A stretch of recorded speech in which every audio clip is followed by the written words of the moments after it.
Today we bring you something truly special. A collection of 5 stories that will blur the line between reality and the impossible. The first story you're about to hear is completely new, never told before, and it might just haunt your thoughts long after the video ends. And the other 4, they're legendary fan favorites, but not quite the way you remember them. Each story has been carefully re-edited, refreshed, and reimagined to deliver an entirely new experience. Even if you've heard them before, this time it will feel like the first. But before we step into the darkness, a quick reminder: if you enjoy strange, dark, and mysterious stories told in a way that feels like a vivid cinematic journey, then you've come to the right place. That's exactly what we do here, and we upload new videos every single week. So if that sounds like your thing, go ahead and replace the like button with a flickering candle. And don't forget to subscribe and turn on the notification bell so you won't miss any of the strange tales coming your way. Now then, let's begin.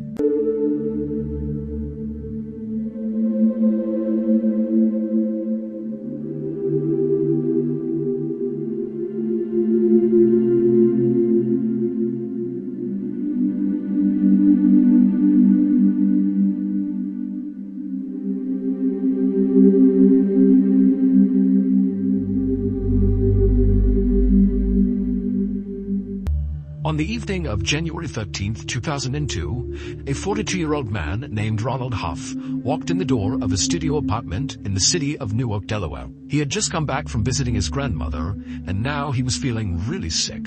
Inside of his apartment, it was blazing hot, but that was by design. That's how he kept the temperature. Ronald took off his coat and threw it over one of the many handmade wooden cages that were strewn about his living room. Then he dragged himself over to his house phone, picked it up, and he called the auto dealership where he worked. When the office manager answered, Ronald told her that he would not be able to come into work the following day because he was feeling so unwell. He hung up the phone and then leaned on the counter for a second, feeling lightheaded. Then suddenly, from behind him, he heard a hiss. Right away, Ronald turned around and walked over to his fridge, and instinctively he reached out his right hand to open the door. But as soon as he grabbed the handle and squeezed, he felt a shot of pain in his right hand. He had forgotten that his right hand was all bandaged up because it was injured, and so grimacing, Ronald reached out with his left hand, and he opened up the fridge that way. Then, after shutting the fridge, he walked over to the kitchen counter, and he reached into a jar, and he pulled out a whole fistful of live cockroaches. They were about 2 inches long each, and they wriggled around inside of his hand. He threw the cockroaches onto the ground, and then watched as they scattered. Now that Ronald's chores were finished, he decided he would just go lay down, because again, he's feeling horrible. But as he walked across the kitchen towards his bedroom, that dizziness he was feeling earlier came back. And suddenly it was like the whole world was spinning around him and he could barely stand his feet. He kept trying to walk towards his bedroom, but he just couldn't do it. And eventually he stumbled and began to fall. Ronald lurched sideways and blindly stumbled to the right, trying to catch himself. And the first thing he touched with his outstretched arm was the door to his apartment. And so he grabbed it and he tried to stay on his feet, but he couldn't. And so he turned his body around and pressed his back up against the door to steady himself. But he was just so woozy and weak that eventually he just kind of slouched down to the ground, back against the door, feet out in front of him. Slowly, he let his eyes close. As Ronald passed out, all he could hear were the sounds of roaches scurrying and chicken bones crunching. 3 days later, Ronald's neighbor heard the crackle of police walkie-talkies out in the hallway. He opened his door and he saw 2 police officers and the superintendent of their building standing in front of Ronald's door. So this neighbor liked Ronald and knew him to be a nice, quiet guy, and so he couldn't imagine why police would be at his door. But then he thought about it, and he actually hadn't seen Ronald in several days. The neighbor watched as the police officers knocked on Ronald's door, waiting for Ronald to come out, but the door never opened. And after a few minutes of knocking, the police finally stepped back from the door and gestured for the superintendent to step forward and use his key to open the door. And then after the superintendent had done that, the neighbor watched as the police officers tried to open the door, but couldn't. It was like there was something really heavy blocking the door from opening. Finally, both police officers leaned hard enough on the door that they got it to open up just a little bit. The neighbor watched as the officers stuck their heads into the apartment and then jumped back with their hands on their guns. Then one of the cops grabbed the radio and began frantically talking into it. And then the neighbor watched as the officers and the superintendent quickly walked down the hallway out of sight, leaving Ronald's apartment door partially open. And as the neighbor heard the sound of sirens wailing outside, he took a cautious step into the hallway and realized he could actually see into Ronald's apartment through the open door. And what he saw inside of there was so horrifying that for a second the neighbor just froze. And then a second later he backed into his own apartment and slammed the door behind him. Hours later, this neighbor could not get the image of what he had seen in Ronald's apartment out of his head. So he grabbed a piece of paper and just began sketching the bizarre scene. It would turn out Ronald had a secret. And on the evening of January 13th, 2002, right after Ronald had called in sick to his work, that secret killed him. Here is the picture that the neighbor drew of what he saw inside of Ronald's apartment. On the floor is Ronald's dead body. His face, his ears, his hands, and his internal organs had all been eaten. And surrounding Ronald were the giant monitor lizards that he was secretly keeping as pets. He had 7 of them, which he fed roaches and raw chicken, and allowed to just free roam his apartment. They ranged in size from 2 feet to 6 feet long. These are massive lizards. And unfortunately for Ronald, not only are monitor lizards carnivores, but also their mouths are filled with deadly bacteria. The reason Ronald's hand was bandaged up, his right hand, is because one of his lizards, a week prior to his death, had bit his hand, and the bacteria had given him this horrible staph infection. And it was that staph infection, a week later, that very likely caused him to pass out inside of his apartment. And then after that, he was eaten by the lizards. Now, it's assumed he died from the staph infection and then was consumed. However, the autopsy couldn't prove that, and so it is possible he may have been still alive when they began to eat him. After Robert's death, his lizards were taken from his apartment and placed in the Catoctin Wildlife Preserve and Zoo in Fairmont, Maryland.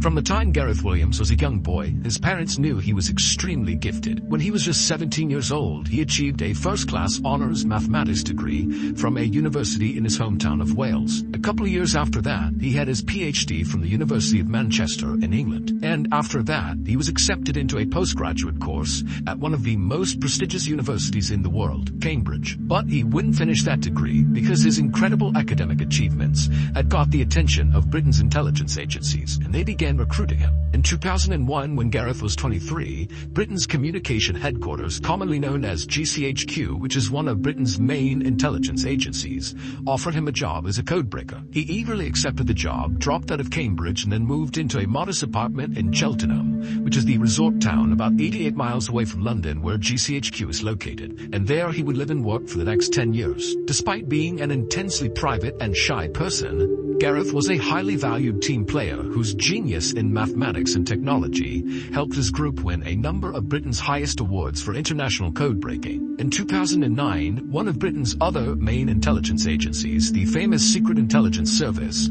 or MI6 for short, they were so impressed with Gareth that they offered him a job to come over and work for them. This was a very rare chance for Gareth to go operational and become a spy in the kind of Hollywood sense of the word. He would effectively become a real-life James Bond, so he jumped at the chance. But shortly after taking the job and moving to London, he regretted his decision. He hated the intense competitiveness within MI6, the flashy cars and flashy lifestyles, and the pressure to go out and party with your co-workers every weekend. Gareth just wanted to do his job and then be left alone. At GCHQ, nobody cared he felt that way. But at MI6, this behavior made him an outsider. Before he left MI6, he took his annual 2-week vacation. But when the vacation was over, he didn't come back to work at his office in London. And for some reason, MI6 never checked in on him to see where he was. It wasn't until his sister called police after not hearing from him that anybody looked into his disappearance. On August 23rd, a uniformed officer went to Gareth's apartment in London to do a welfare check. After knocking on the door and not getting an answer from Gareth, the officer got the key to the apartment from the landlord and went inside. He yelled out for Gareth. There was no sign of him on the first floor. He went upstairs to see if maybe Gareth was up there. He's yelling for him the whole way as he's going up. He gets to the second floor. There's nobody up there, but there's a closed door. And what he finds on the other side of that closed door would make international headlines for weeks. When he opened the door, he walked into a bathroom, and there was nothing unusual about the bathroom, except in the bathtub there was this big red duffel bag. And inside of that duffel bag was the badly decomposed body of Gareth Williams. The zipper of the bag was padlocked shut on the outside, and the key to this padlock was underneath Gareth's body inside of the bag. There were no fingerprints on the rim or inside the bathtub. There were also no fingerprints on the bag itself, or on the two zippers, or on the padlock, or on the keys. Gareth's iPhone had been found nearby, sitting on a table, and it had been factory reset, and later investigators would determine it had been reset on August 15th, which was the last day Gareth was seen on CCTV footage, and it was also the day that they believe he died. According to the coroner, Gareth's body had no injuries on it. There was no sign of a struggle, and his toxicology report showed that he had no drugs or alcohol in his system. The thermostat inside of Gareth's apartment was jacked way up, so it was very hot inside of his apartment, despite the fact it was summer, and it was the height of the summer in August. But regardless, the excessive heat in his apartment sped up the decomposition process and made it impossible to precisely determine a cause of death. Despite a lengthy investigation by police, there was never a conclusive determination as to what exactly happened to Gareth, although there are many theories. Some say the Russian mafia killed him, because right before he died, he had been focusing on money laundering in Britain that was tied to the Russian mafia, which would have made him a target. Another theory is MI6 had something to do with Gareth's death, which is why they were not so eager to go looking for him when he didn't come back from his vacation. In fact, one former MI6 agent has come out and said he believes there was a cover-up. He was interviewed by CNN and said that it looked like MI6 had gone into Gareth's apartment ahead of the police and wiped it all down, removing fingerprints and DNA evidence. The last prominent theory is that Gareth did this to himself. It was discovered that he made occasional online visits to bondage sites, and at least one time he'd had to yell out to his landlord to help get him out of his bed because he had tied his wrist to the bed frame and couldn't get himself undone. But when two experts who were a part of the investigation attempted to put themselves inside of a similar-sized duffel bag and lock it with the padlock on the outside, they couldn't do it despite trying over 400 times. And even if Gareth could have somehow physically got himself inside of this bag and locked it from the outside, how could he have done that without leaving fingerprints all over the bag, all over the lock, the zippers, all over the tub? Because when he was found, he didn't have gloves on. Ultimately, despite the red flags, Gareth's death was determined to be probably an accident and was closed 3 years after his death.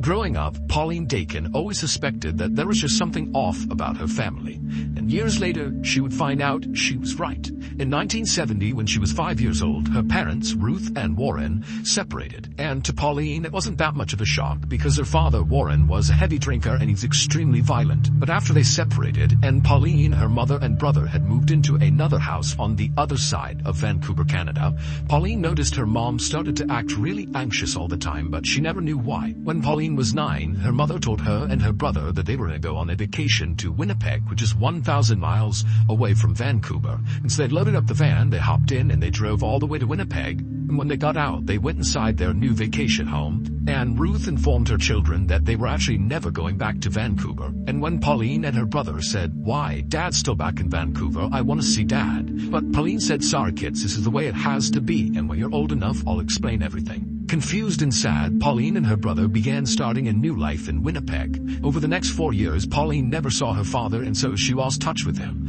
But she started making a couple close friends in Winnipeg, and she was starting to feel like this was home. But right as she was starting to feel normal, her mother told her and her brother that they needed to move right now all over again. This time they were going to go all the way to New Brunswick, the far east side of Canada. Their mother made them swear they would tell no one about this move. But later that day, when Pauline was with her best friend Wendy, she let it slip that she was moving, and so when Ruth came to pick Pauline up from Wendy's house, the two girls had to affect these sort of breezy goodbyes to each other so that Pauline's mother wouldn't suspect anything. Once in New Brunswick, the family did put down roots and they stayed there for many years. But Pauline's mother still was just incredibly anxious and paranoid about something. The kids just had no idea what it was. Fast forward to 1988 when Pauline was 23 years old. She had moved 2 hours away from the family home in New Brunswick and was living with her boyfriend and was working as a reporter at a local newspaper. Then during that time, her mother called her and said, "Hey, I'd like to meet you at a motel.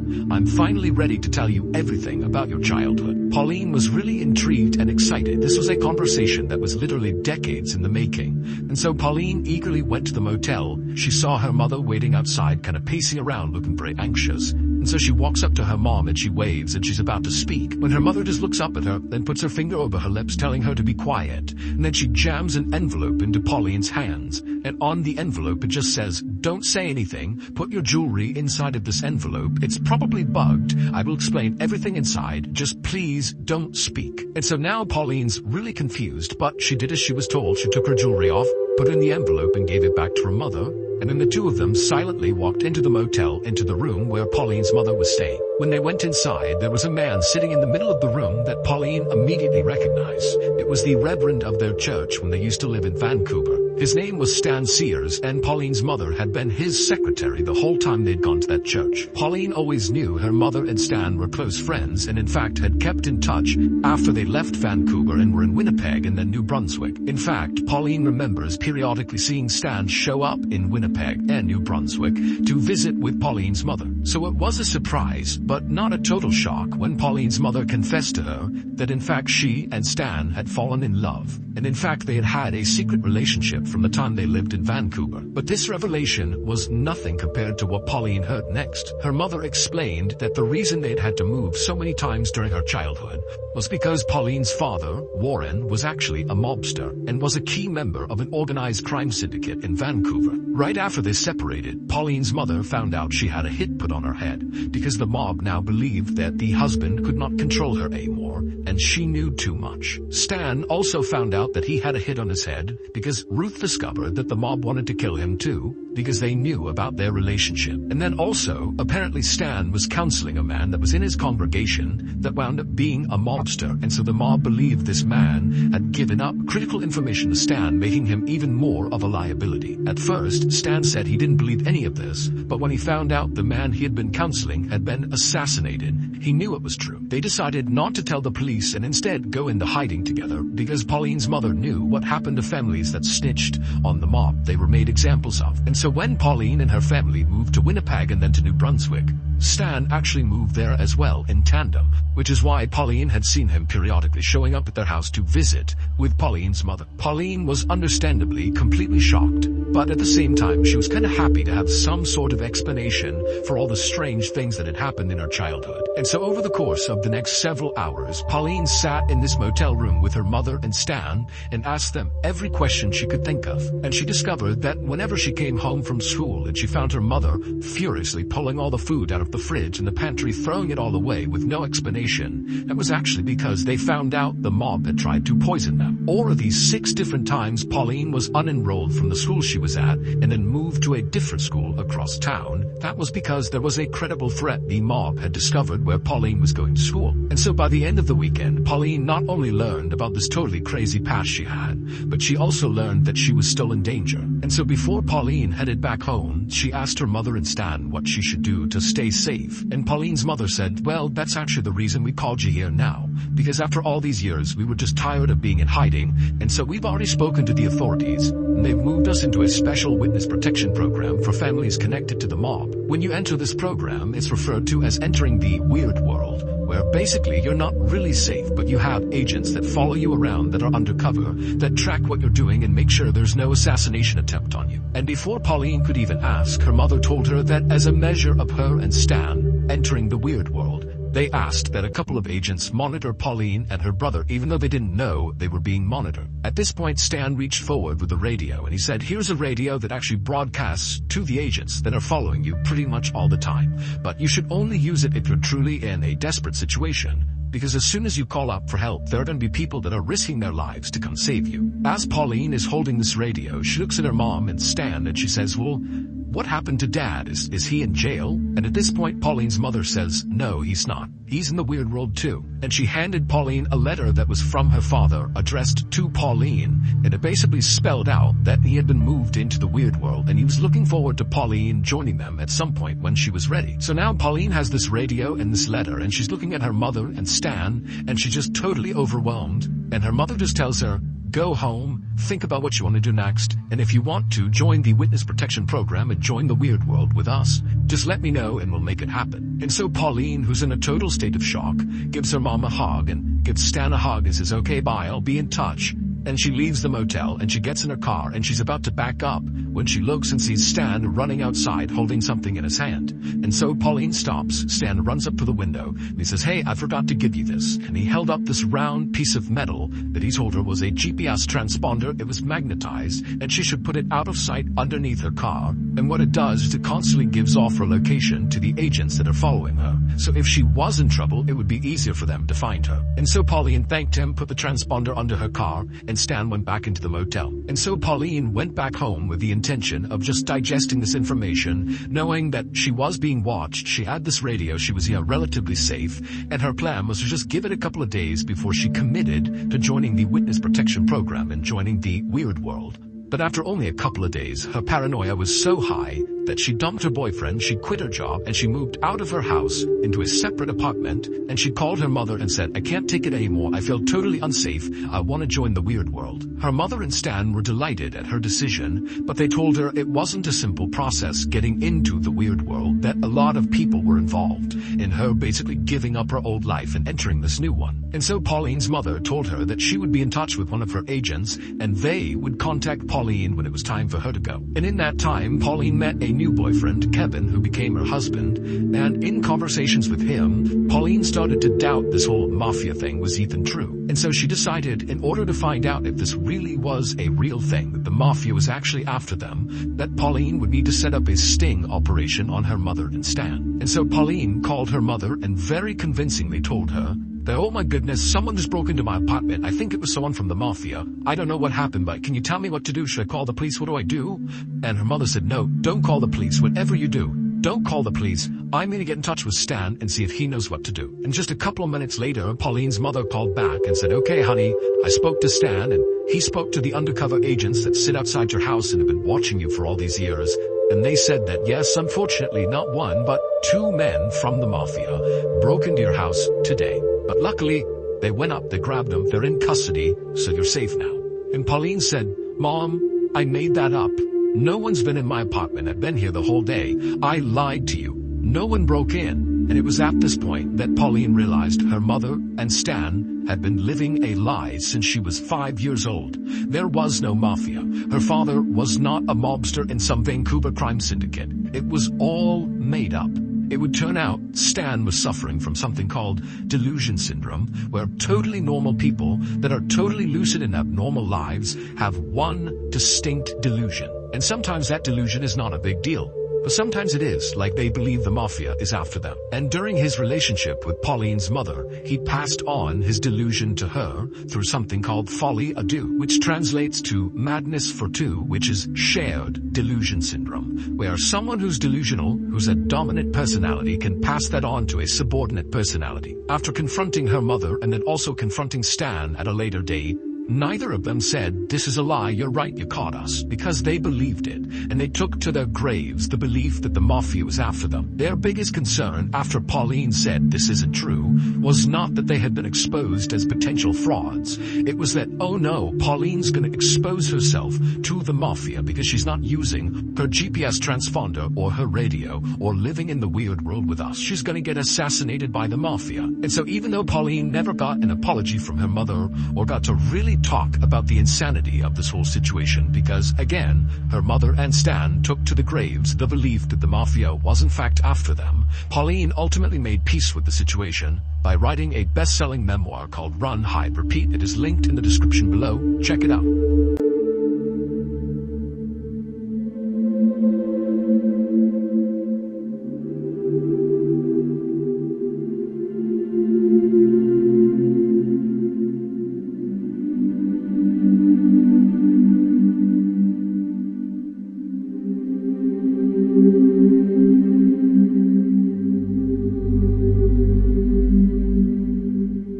On September 15, 2010, a 55-year-old man named Greg Flanagan checked into the Elegante Hotel in Beaumont, Texas to start his work week. As a young man, Greg had worked as a chief engineer on ocean-going vessels, spending months out at sea. But in his middle age, he had reinvented himself as a landman. It was Greg's job to secure leases of mineral rights and land for drilling. Greg was slender and fit-looking despite the fact that he never exercised and he smoked constantly.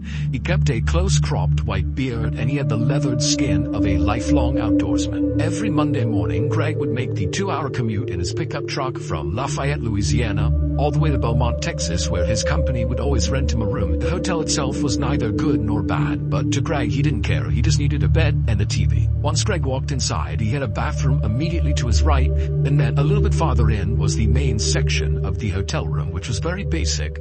Straight ahead there was a window that looked down onto a small pool that was lined with potted plants. And then in the main space was a queen-size bed tucked up against the right wall, and then on the left wall was a TV. Greg wheeled his one suitcase into the hotel room and he put it at the foot of the bed and he opened it up. He pulled out the shirts that he wanted to keep wrinkle-free for the week and he hung them in his closet. Then he pulled out his toiletries that were kept in a cloth bag with a hook, and he hooked those onto a towel rack. Then he took off his very worn brown boots and his faded blue jeans, and he slipped on some pajama pants. Anytime Greg stayed at the Elegante, he rarely left his room. There was a bar downstairs, but he wasn't a big drinker or socializer. He preferred to just have quiet nights alone in his room watching TV. So that night, Greg cranked the air conditioning to make sure it was as cold as it could get. He liked to sleep in a very cold room. Then he hopped on his bed and he put 2 big pillows behind his head and he rested up against the headboard.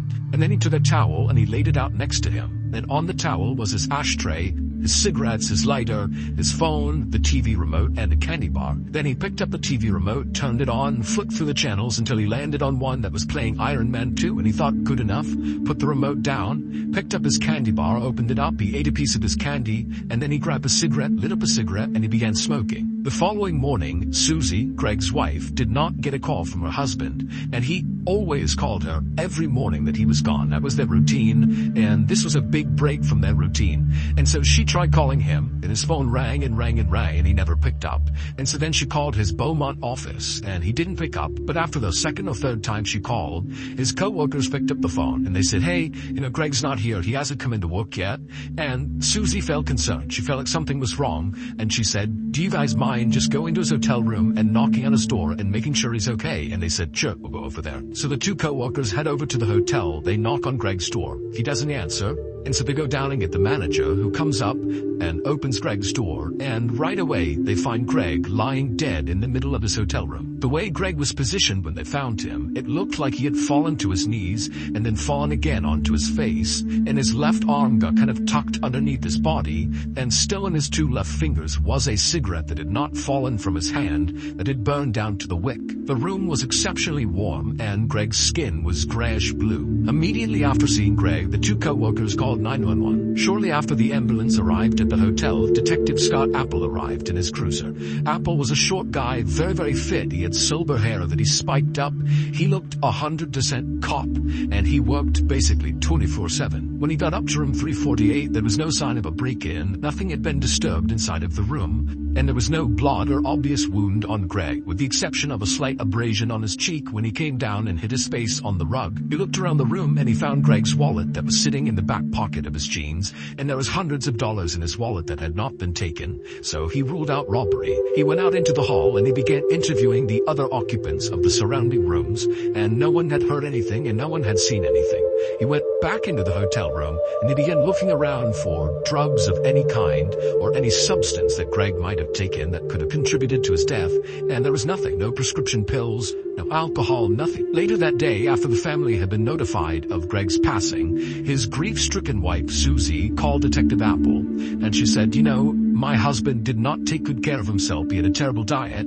He's been smoking like a chimney since he was a young teenager, and he never saw a doctor. And I always told him that if he wasn't careful, something like this was going to happen. I always worried that he might have a heart attack or something. So at this point, not only does Greg's family think he died of natural causes, Detective Apple also thinks the same thing. He's thinking about what he saw in the hotel room, and there's no sign of any foul play. It just looks like a guy whose lifestyle caught up to him. Greg's body was sent to Dr. Tommy Brown, who, in Beaumont, Texas, he was like the medical examiner. He'd been doing this for years and years. Dr. Brown had read ahead that they believed Greg had died of a heart attack or something like that, and when his body was wheeled in front of him, there was nothing he saw right away that contradicted that theory. The only two marks that the doctor noted on the outside of Greg's body was the small abrasion on his face from where he landed on the rug, and then he also had another small abrasion on his crotch. Beyond that, the rest of his body was completely unblemished.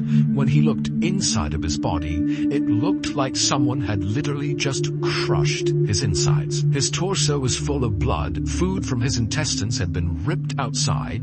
He had ribs broken, internal organs were lacerated, and there was a hole in his heart. Dr. Brown was really confused at what he was looking at, because the severity of Greg's internal injuries were more consistent with someone who had been in a severe car crash or who had had a really heavy object land on them. But Greg didn't have any significant external injuries that would support either of those two things happening to him. And he was found in the middle of a hotel room where there was nothing disturbed and no one had apparently seen or heard anything. And so Dr. Brown says, look, I don't have all the answers here, but this was not natural. This is a homicide. And my best guess is he was beaten to death. I know it doesn't really make sense because there's not any external injuries, but he suffered some significant trauma from somebody else, and that's what killed him. When Detective Apple got this report from the medical examiner, he was just as confused as Dr. Brown was, but his attention turned to, okay, well, if he's been murdered, who would want to murder him? And he began digging into Greg's background, and he found that he was universally liked. He was known for being incredibly courteous and polite. He kept to himself. He was in love with his wife, and his wife loved him back. There was no evidence of some scandal in the background. He was just this really nice, normal guy, and it didn't make any sense why anybody would want to kill him. After a few months of getting nowhere, and in reality, he hadn't really even gotten started because there wasn't any good starting point. The only thing he could find that was odd about the crime scene was that the room was particularly warm when they walked inside, which was not in keeping with how Greg would have kept the room. But that doesn't explain why his insides were crushed, and so he's gotten nowhere. And then he makes a discovery. He found in the hotel's maintenance logs, on the night Greg died, he had been making popcorn in his microwave and managed to blow a fuse. And it wasn't just his power. Maybe Greg didn't know this, but he cut the power to both the room next to him on his right and on his left and below him. And so he calls down to the front desk, and a maintenance guy came up and he reset the breaker. This opened the door to two theories. The first theory is the maintenance guy, who did have a criminal record. When he came up to fix the breaker, he attacked Greg. But that was wildly speculative, and there was no evidence to suggest that the maintenance guy would do that, and so that was quickly ruled out. The other theory was Greg's neighbors in room 349 were these two electricians who were big partiers and drinkers, and so Detective Apple suggested that maybe when Greg accidentally cut the power to their room, they were really annoyed, and they went outside in the hall and they saw Greg, and they somehow realized he was to blame for this, and in a drunken rage, they attacked him and killed him, and that's what killed Greg. And even though it was a stretch, it was the closest thing to a motive Detective Apple had found in anyone. And so Detective Apple put on a hidden camera and he went and interviewed these two electricians that were still staying at room 349. And he said when he spoke to them, they were very forthcoming. They seemed very honest. They were appropriately curious about what happened to Greg. And all they said was, look, we had no interaction with him. We did hear him coughing when we came back from the bar. We were at the bar that night, but honestly, that's the extent of our interaction with him. The electricians offered up their cell phone numbers, their email addresses, and said, anything you need from us, would be happy to help. We're really sorry this happened. At this point, Detective Apple is back to square one. No one knows what happened to this guy. The one big lead he had, the maintenance records, proved to be a total dead end, and so unfortunately this case went cold. 7 months after Greg's death, where there had been absolutely no traction on figuring out what happened to him, Susie, Greg's wife, decided she wanted to hire a private investigator, and her friend suggested she call Ken Brennan, who was a famous private detective who was well known for being able to solve really complex cases. And so on a whim, Susie calls Ken Brennan, not expecting to get through to him, thinking he's probably super busy and has other cases because he's on TV and he's this really famous guy. But he picked up the phone and he was like, "Hey, how can I help you?" And Susie couldn't believe it. She had a chance to tell him about what happened to her husband, and Ken said he was really interested in that he would take on the case. Ken was a former Long Island cop, and he was a DEA special agent. He spoke with a really thick New York City accent, and he wore t-shirts that were a little bit too small to show off his muscles, and he usually had a big, gaudy gold chain on. Once Ken agreed to take on this case, he flew right to Lafayette, Louisiana, where Susie lived, and he sat down and he asked her a lot of really difficult questions about their marriage, about whether she thought he might be cheating on her, if he had like a secret life she didn't know about, and after feeling satisfied that all those avenues had been explored and were not going to lead to the answer, he said, "Okay, well, can you tell me anything about the crime scene that stood out to you? Is there anything about it that seems off?" And Susie said, "Yeah. Greg always kept the air conditioning on very cold at night. He never slept in a room that wasn't freezing cold. And so I thought it was really odd when his coworkers discovered him that the air conditioning was off and it was really hot inside of the room. That's incredibly unlike Greg for his air conditioning to be off." Ken made a note of this, and then he left Lafayette and he went to Beaumont, Texas to meet up with Detective Apple. And Detective Apple and he actually got along really well. They agreed to work together on this case because Detective Apple feels like he's reached a dead end anyways. Apple brought Ken to the crime scene. He showed him the hotel room, and then afterwards he turned over all of the documents he had on the case, from the autopsy report, photographs, to anything he'd collected over the 7 months he'd been working on it. So that night Ken diligently looks through all of the documentation, all of the photos, and the next day when he goes into Apple's office, he says to him, "I think I figured it out." And Apple's like, "Oh, really? You figured it out one day after being here?" And Ken's like, "No, seriously, I think I figured it out. I have to confirm something with his wife, but I think I have a theory." And so Ken calls Susie right in front of Apple, and when Susie picks up, Ken's like, "Hey, did your husband ever smoke with his left hand, or did he smoke with his right hand?" And Susie said, "Oh no, he only smoked with his right hand." And Ken goes, "Thank you very much." He hangs up and he goes, "Apple, I got it." And so Apple's like, "Okay, what's your theory?" And Ken says, "Okay. So I spoke to Susie, and she told me it was very strange that his room was not air-conditioned when they discovered his body, because Greg was known for always turning on the air conditioning to as cold as it can get, especially at night when he went to bed. And so when his power went out the night before, his air conditioning would have gone out. And so the maintenance guy comes up, turns the power back on, but it doesn't trigger the air conditioning to turn back on. The room is still cold from having been air conditioned all evening to that point. And so the TV is back on, and so perhaps Greg turns and just starts watching TV. Because the room feels air conditioned, he hasn't realized that he hasn't turned the air conditioning back on again. Now, this is Beaumont in the summer, so it's going to get really hot in his room really quickly, and as soon as it starts to warm up in there, he's going to realize, "Oh, I didn't turn the AC back on," and he would go over and turn it on again.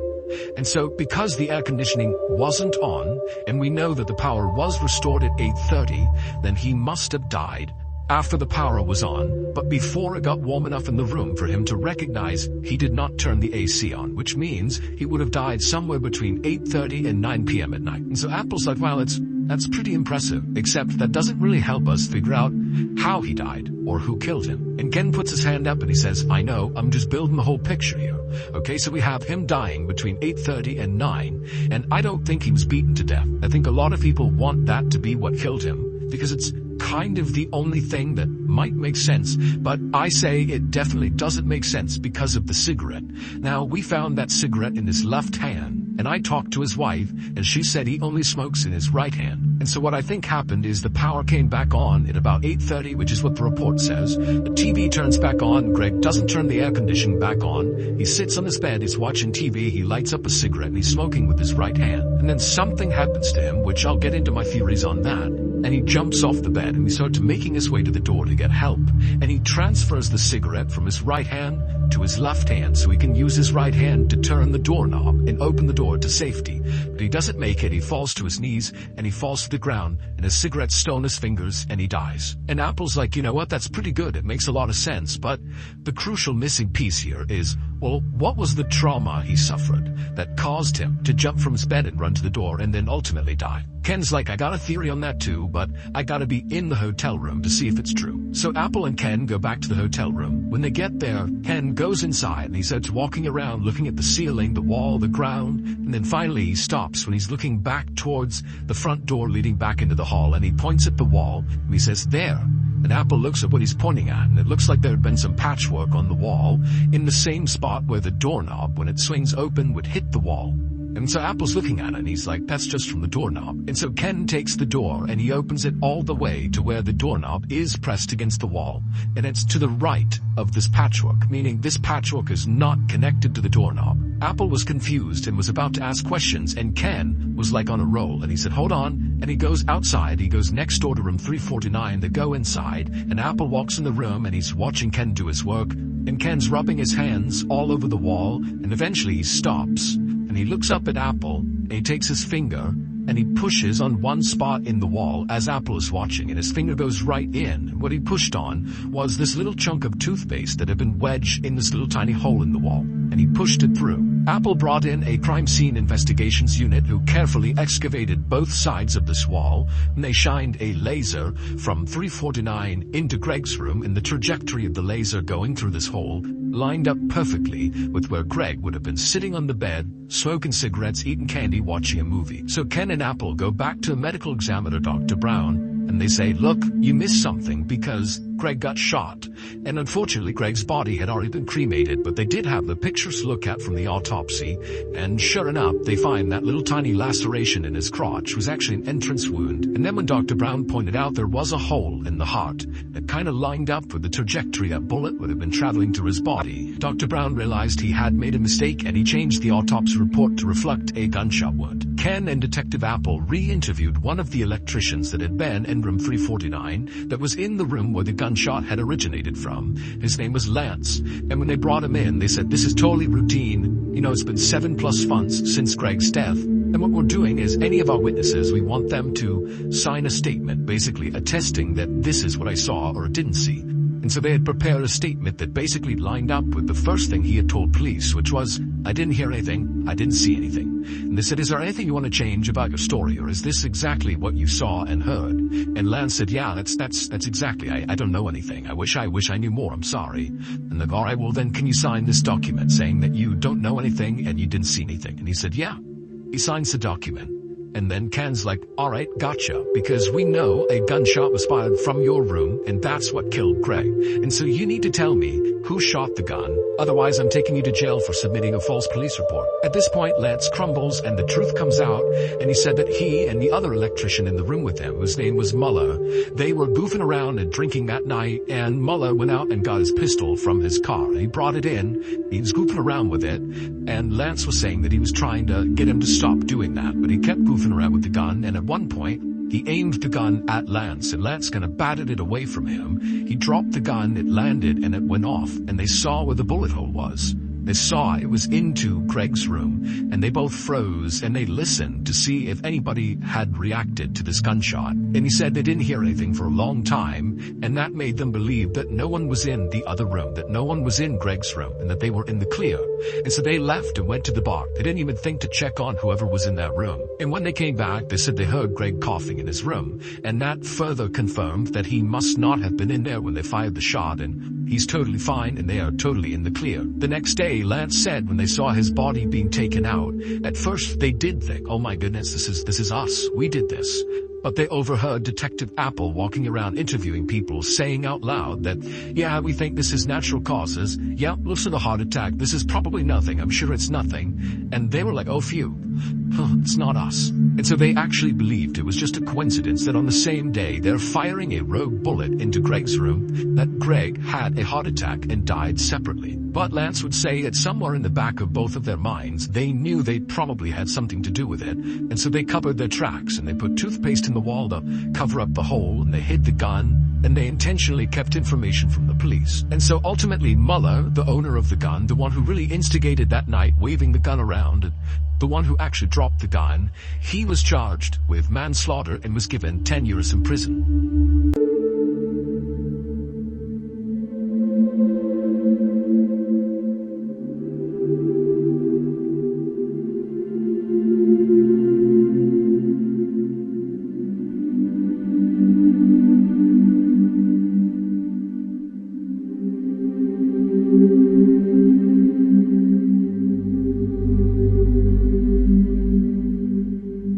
On April 27, 1997, a farmer in Indonesia was walking his livestock through a thick sugarcane field near his house when he tripped on something. After he regained his balance and looked down, he noticed a strange mound of dirt that seemed totally out of place. He wanted to dig it up just out of curiosity, but he wasn't on his property, so instead he walked back to the village and he told the village leader about this strange pile of dirt and suggested he see what's under it. So the village leader and some other men headed back out to the field. They find this dirt pile, and the first thing they do is they poke it with a stick. The stick went right into the pile. It was a soft pile of dirt, and when they pulled it out, this horrible stench filled the air that was coming out of this mound. Worried about what they might find underneath this pile, the men decide to leave it alone and go back to the village and tell authorities about it, and the authorities promptly tell them to go back out there and uncover this thing and tell them what they find. And so the village leader and some more men head back out to the field, and they start digging. And pretty quickly their shovels strike something that's fairly soft inside of this mound. And so after delicately removing some more dirt, they discover a woman's face is looking right back at them.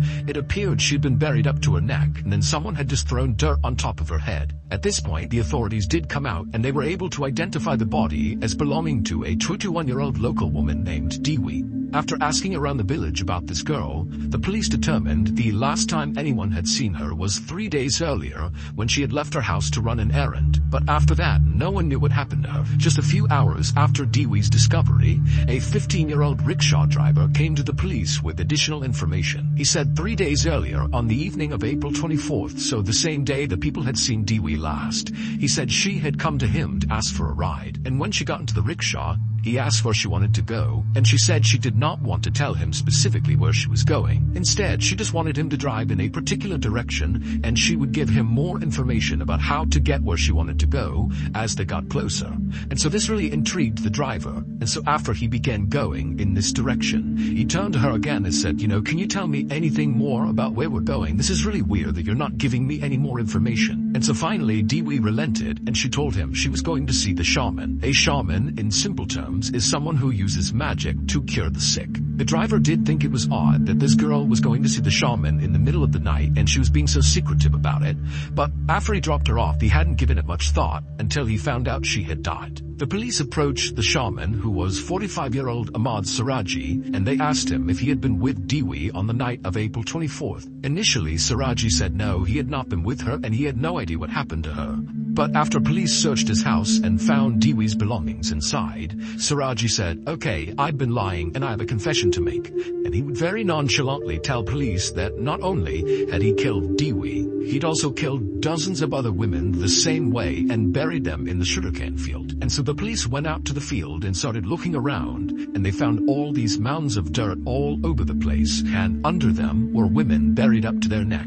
After the excavation was all done, the police believed they found the bodies of 42 different women, but truthfully, that was just a guess. They believed there could be more. During his trial, Siraji explained in detail why he did the things he did. He said back in 1986, so 11 years earlier, he had this vivid dream where his deceased father came to him and instructed him to drink the saliva of 70 women, and if he did that, he would become immortal. When Siraji woke up, he didn't chalk up his experience as just a strange dream. He believed he had just had a real interaction with the spirit of his dead father, and so he decided he would do as he was told.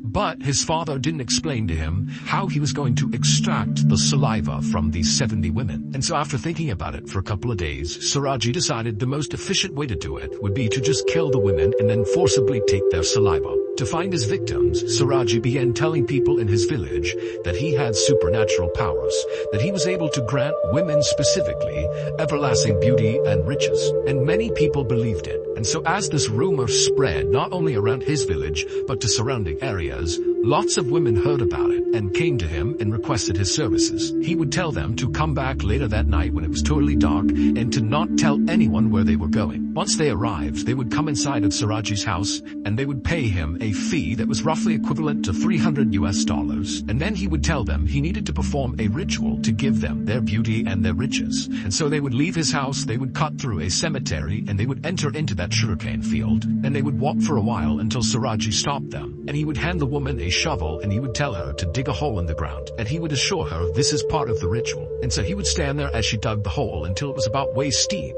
And then he would tell her to get in the hole and put her hands by her side. If she was at all nervous, he would just reassure her again that this is all part of the ritual, that lots of people have done this before, that it's totally safe. And so she'd get in the hole, she'd put her hands by her side. Siraji would take the shovel and he would fill the hole back in until she was completely immobilized. And then at this point, Siraji would pull out a cable, he would wrap it around their neck and he would strangle them to death. And then once they were dead, he would pull their body out of the hole, and then he would forcibly extract their saliva. And then after that, he would take the shovel again and dig the hole a little bit deeper, and then he would put the body back inside the hole, making sure their head was still sticking out of the ground. And he would orient them so their face was looking towards his house, because he believed having these women constantly looking at him at all hours of the day gave him more power. He said as for Dewey, when she first came to his house and she had paid that fee, she was worried about leaving and going and doing this ritual. It scared her. And so Siraji told her to wait, and he went into the other room where his wife was, and he told her that, hey, I'm gonna kill this girl and I need your help. I need you to calm her down. And his wife, who had no idea her husband was a mass murderer, just immediately went along with it. She came back into the room and she assured Dewey that everything's totally fine. They'd done this before. It was all going to be perfectly safe. And she even said she would come with them to do this ritual. And so at this, Dewey was much more calm and she agreed to go. And so the trio left the house, they went to the cemetery out to the field, and then only 2 people came back. Siraji was executed in 2008 by firing squad, and his wife was sentenced to life in prison.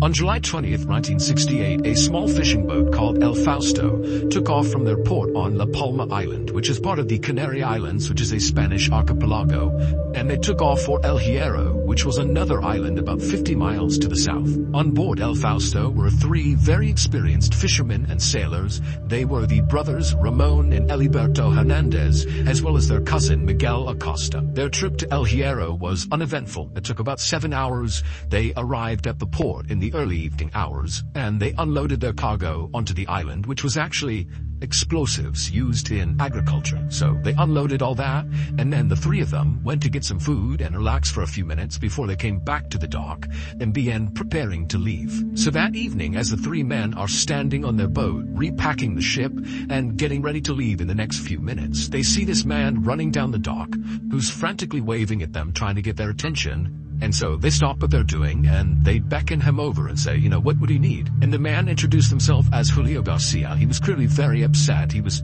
talking really quickly and they had to slow him down a couple times to try to understand what he was saying. But he communicated that his wife had called him earlier that day and she said their 2-year-old daughter was very sick and he needed to come home right away.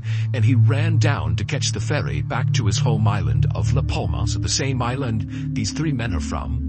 And he missed the ferry, and the next ferry going back to his home island was not for another 2 days. And so Julio was running up and down the dock trying to flag anybody who owned a ship that might be willing to take him to La Palma. Even if it was out of the way, he was prepared to pay for it. And so of course the El Fausto crew said, "We're actually going to La Palma. We live there too, and we'd be happy to take you. You don't need to pay for this." And so Julio begins to help them load the rest of their equipment onto the boat, which included some food. They had 22 pounds of fruit, and they had some fresh water.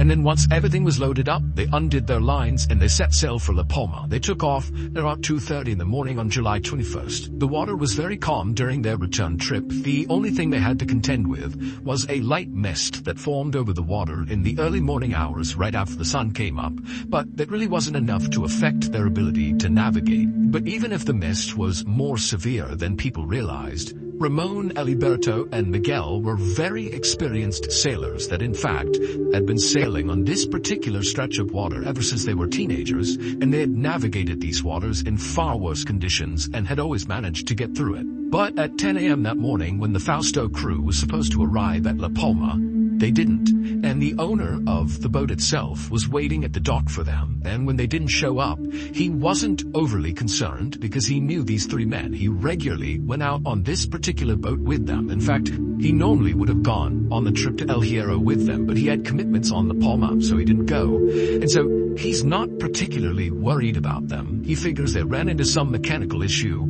and, they're getting it figured out, but they're just late. But after a little while, the families of the El Fausto crew started to ask the owner, where are they? Why aren't they here? And so the owner, who again is not overly concerned, but wants to make sure the families are not worrying, says, "You know what? I'll send a search boat that will take the exact route El Fausto was on, but in reverse, and I'm sure they can just drive straight out there, and they'll run into them, and they will help them fix, whatever issue they have, which is more than likely mechanical. That's an old boat, and we've certainly run into other mechanical issues in the past." So the search boat goes out, and for hours and hours and hours, they're looking along the exact same charted course that El Fausto was supposed to be on, and they're nowhere to be found. And so they radio back in to the owner of the boat, and they say, "Look, we can't find them. What do you want us to do?" And he called them back in, and he realized that, if we can't find them anywhere near the route, that probably something more sinister has happened to them.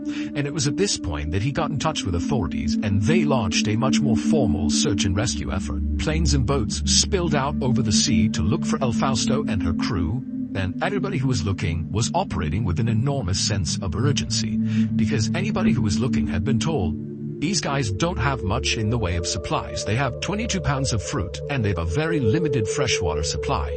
And so if we don't find them within a couple of days, there's a very good chance that we're going to find 4 corpses. But despite searchers' motivation to find these guys, a couple of days passed and there was no sign of them. And unfortunately, people did start to think, I think it's more likely we're going to find 4 dead bodies than 4 sailors waiting to be rescued. But on July 25th, 4 days after El Fausto left El Hierro on their way to La Palma and then, of course, got lost, 4 days after that, a British ship called Duquesa radioed in an incredible message. They said they had found this fishing boat that was drifting along, and there was 4 people standing on the deck, and they were waving flashlights around to try to get their attention. And as this British ship moved up closer to the fishing boat, they were able to read on the hull the call sign of the boat, and it was, of course, El Fausto. Where El Fausto had been found was 120 miles west of La Palma, so they had drifted way off course.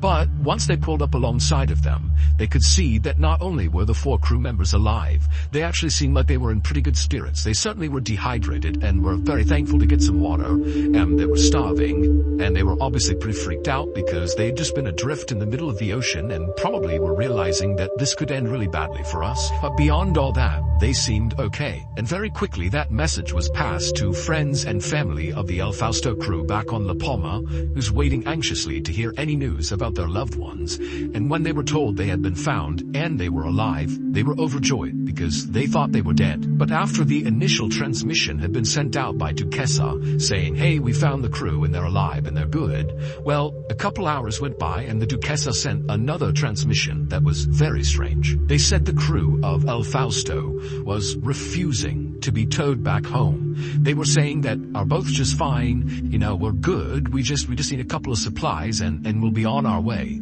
And so the captain of Duquesa says to the men, "Then why are you out here? How did you get 120 miles west of La Palma? Something had to have gone wrong with your boat, so what happened?" But the men didn't really answer his question. They just said, "Oh no, there's nothing wrong with our boat, there's no mechanical issues. everything's fine.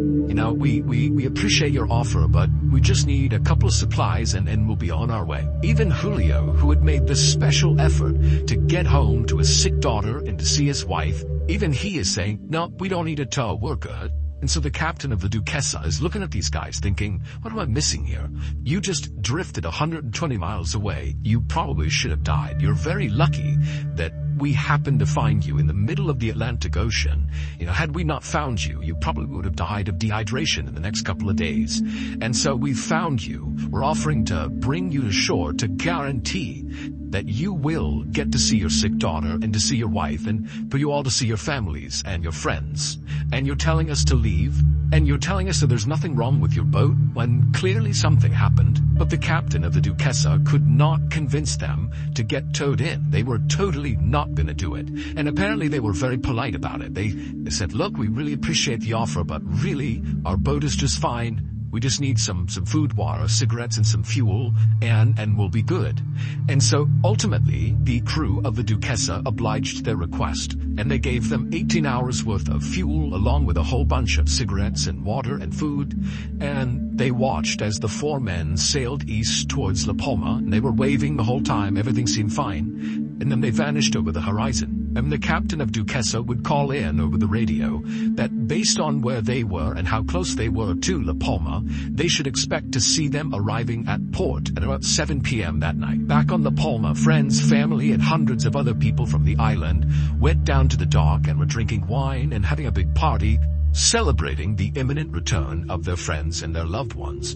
But unfortunately, 7 p.m. came and went, and they didn't show up. And so, of course, the family of the crew became very worried that, oh my gosh, this nightmare is starting all over again. And the owner of El Fausto came over to them and reassured them that he's been in touch with the authorities who were speaking to the captain of the Duquesa, who were speaking to our friends and family and loved ones on El Fausto, and everything's fine. They have all the supplies they need. They have all the fuel they need. I'm sure they're just running a little bit late. Everything is totally fine. And so friends and family and some diehard supporters stayed down at the dock for several more hours until it became clear that something's gone wrong, and unfortunately this nightmare is not over. The next morning, after El Fausto and her crew were once again labeled missing, Spain kicked off their largest ever search for missing people. They had bombers flying overhead, they had military and civilian ships all over the area where the Duquesa had made contact with El Fausto.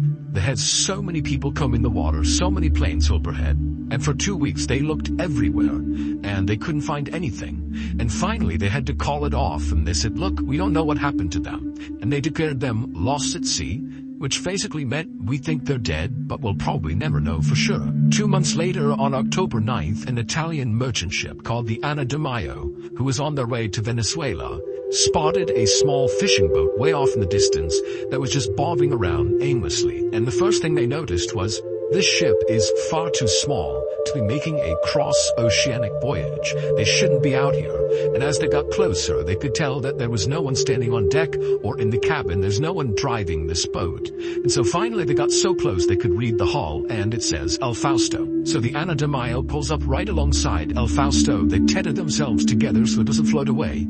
And two of the Italian sailors get on board El Fausto, and they're yelling out to see if anybody's there, but no one's responding. And they're looking around, and the ship is in great condition. There's no sign of obvious damage or any violence that might have taken place on here. They go into the cabin where the steering wheel is, and they're looking for some sort of logbook that would have documented, what happened on the ship, but there's no logbook. And so the Italians were left scratching their head, thinking, how could a perfectly seaworthy boat wind up abandoned in the middle of the Atlantic Ocean? Where's their crew? But they still needed to go down below into the little space that was the engine room. And so the two sailors that had boarded to look around, they make their way over to the section of the deck where there is this hatch that they open up, and they look down and they smell this horrible smell, and they turn on their light and they're met with this horrible and inexplicable scene. Laying on the ground inside of the engine room on his back was a dead man who was partially mummified. He had no clothes on, and he was clutching a transistor radio. And so the two Italians that found him, they stepped back and they decomposed themselves. And then one of them actually went down to look around for clues and see if perhaps there's other bodies down there. And so when he went down, it was just the one body, and he could only find one other clue, and it was this small notebook that was positioned right behind the dead body that they didn't see when they first looked down. So the Italian sailors leave the engine room and they take the notebook back to their ship, and they open it up, and the first thing they see is the middle section of the notebook has been torn out. In fact, 28 pages were missing, and all they were left with was a couple of pages at the beginning and a single page at the end. The first couple of pages just were a couple of notes and some simple math calculations. Nothing significant. The last page appeared to be a farewell of sorts, but the language that was used was a little bit confusing, and it was difficult to read, and so the Italians were not entirely sure what any of it actually meant, and so they figured it would be best to just give the notebook to authorities and they could figure out what it meant. And so the captain of the Ana de Mayo radios in to Spanish authorities that they've found El Fausto and that they intend to tow it back to Venezuela where they were already going, at which point they'll turn over everything they found and authorities can take it from there. So the Italians put a tow line on the bow of El Fausto and began towing. 2 days later, Spanish authorities received a crushing telegram. Apparently the night before, as El Fausto was being towed, it suddenly lurched forward and went bow down into the water and sunk so rapidly that it ripped the tow line off of the back of the Ana de Mayo and was underwater well before they could do anything to try to stop it. The crew of the Ana de Mayo swore they had followed procedure and they knew what they were doing, and this was just kind of a freak thing, but regardless of how or why it happened, the ship was now gone, and so too was the dead bodies. They couldn't even positively identify whoever that was. All they had was that notebook they recovered from inside the engine room. The notebook was sent to La Palma, where it was put in front of the families of the 4 men who were on El Fausto, and very quickly Julio's wife was able to identify his handwriting. He apparently had a unique way of writing, and she was used to reading it, so she said, "That's definitely his writing, and in fact I recognize that notebook." He kept that notebook to track payments because he was a mechanic and people requested his services, and that's what he used to track payments. This of course meant the dead man inside of the engine room was almost certainly Julio. Julio's wife examined the notebook, and she was able to decipher that last page, at least most of it, and she said it was this very detailed description of exactly what she needed to do once he died, because clearly, based on the way he was writing, he knew he was about to die. And at first it says, here's how you access my insurance policy, and here are the properties I own, and how you go about selling them. And then, in his final moments, he scrawled one last message at the very bottom of the last page that said, "Don't ever tell our son all that has happened to me. You know that God wanted this fate for me. Love you." So if Julio was so sure he was about to die that he would take the time to write out a detailed list of instructions for his wife to follow when he died, well then why didn't he take the time to also offer a small explanation as to what happened to he and the other crew members of El Fausto? He had to have known that whoever was going to find his dead body and this notebook was going to have an awful lot of questions, unless he did know that and did write a description, except it was in those 28 pages in the middle of the notebook that had been removed. And if that's the case, then who removed them and why? And where is the rest of the El Fausto crew? And why did they tell the Duquesa that nothing was wrong with their ship? And why didn't they take the tow into shore, which would have guaranteed their safety? There's just so many questions that have never been answered in 50 years. The most widely accepted theory is the crew of El Fausto experienced a series of small but compounding setbacks that, combined with panic, led to really bad decision-making and ultimately their death. Others say there are just too many anomalies and oddities about this case to just be a product of bad decision-making, that there has to be something else going on. And so there are lots of alternative theories about what happened, ranging from abduction to illegal trafficking gone wrong to perhaps they saw something they shouldn't have. But sadly, no one will know for sure what happened to these guys until there is a major break in the case. And at this point, people are just hoping those missing 28 pages turn up and that those will be able to explain what happened to El Fausto and her crew.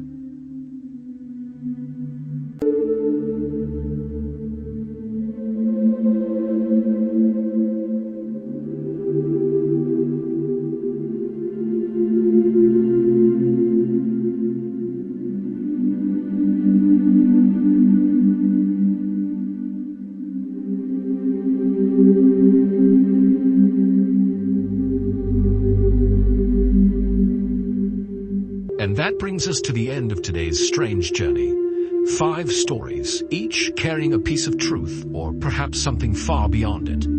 They leave us wondering how much of what we see is truly random, and how much is hidden just beyond the veil of what we can explain. If today's stories gave you chills, made you think, or simply pulled you in, leave a sign behind, a like, a comment, or a notification bell that's been turned on. And remember, there are still countless stories left to tell, countless mysteries waiting to be uncovered. Thank you for watching until the very end. We'll see you again in the next shadow.